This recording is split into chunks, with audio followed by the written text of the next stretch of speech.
Hey there, welcome back to the channel. Today, we're diving into a hot topic in the gaming world, the Nintendo Switch OLED versus the Nintendo Switch, and we'll also take a quick look at the highly anticipated Switch 2 that's coming soon.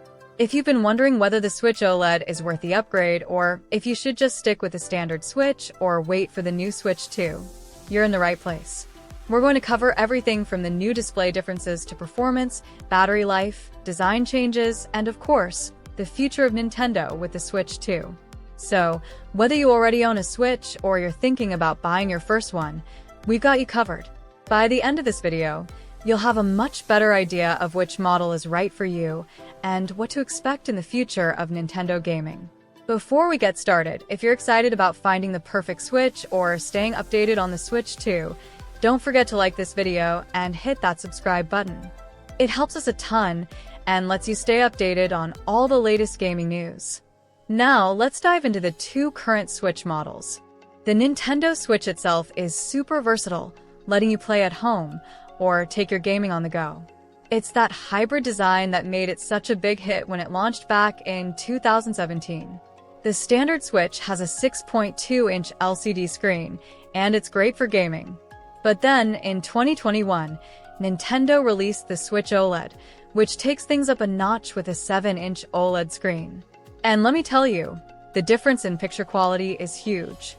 The colors are more vibrant, the blacks are deeper, and everything just pops. If you're someone who spends a lot of time playing in handheld mode, this is a game changer. The Switch OLED really stands out in terms of display, and it's clear that Nintendo made this one for gamers who want the best portable experience. But is it worth the extra money, or should you stick with the standard Switch? Let's find out. By the way, if you're loving this comparison so far, drop a thumbs up and smash that subscribe button for more content like this. When it comes to performance, both the Switch and the Switch OLED are nearly identical. Both consoles have the same NVIDIA Tegra X1 chip, which means that when it comes to gameplay, you're not going to see any major difference in how games run. Whether you're playing Zelda, Breath of the Wild, or Super Mario Odyssey, the performance is going to be almost the same. The Switch OLED does have a slight edge when it comes to sound. It has upgraded speakers that offer a richer, fuller sound when you're playing in handheld mode, so your games will sound a lot better without headphones. It's not a huge difference, but if you're like me and play games in handheld mode often, you'll notice the improvement. The sound quality makes everything feel more immersive, especially if you're in a quiet place, like on a plane or a train.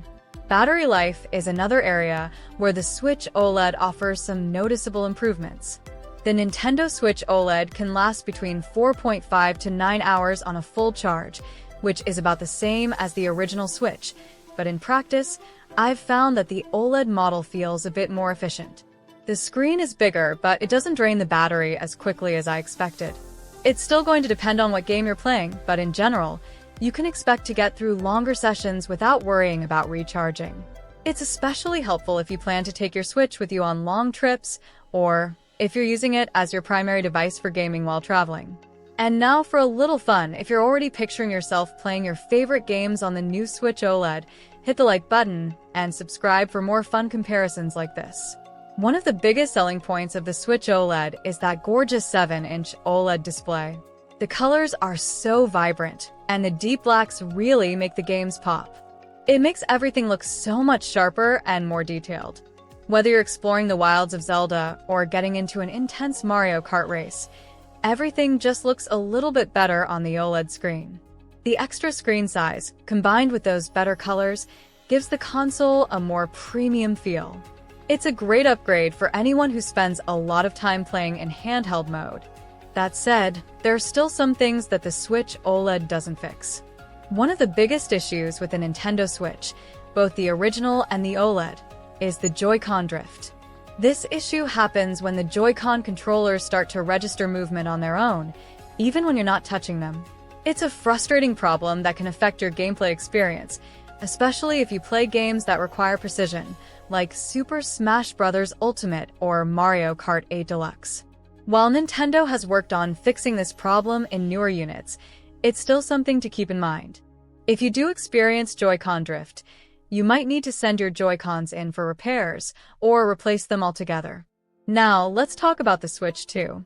If you're thinking of skipping the OLED version and waiting for the Switch 2, you're not alone.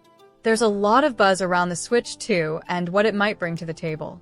Leaks and rumors suggest that the Switch 2 will be more powerful than the current models, with 4K output when docked and even better graphics. Imagine playing Breath of the Wild 2 or a brand new Super Mario game with next-gen graphics that rival the PlayStation 5 or Xbox Series X. The Switch 2 is rumored to have a stronger processor, which would allow for more demanding games, better performance, and improved visuals. It could truly be the next leap forward for the Switch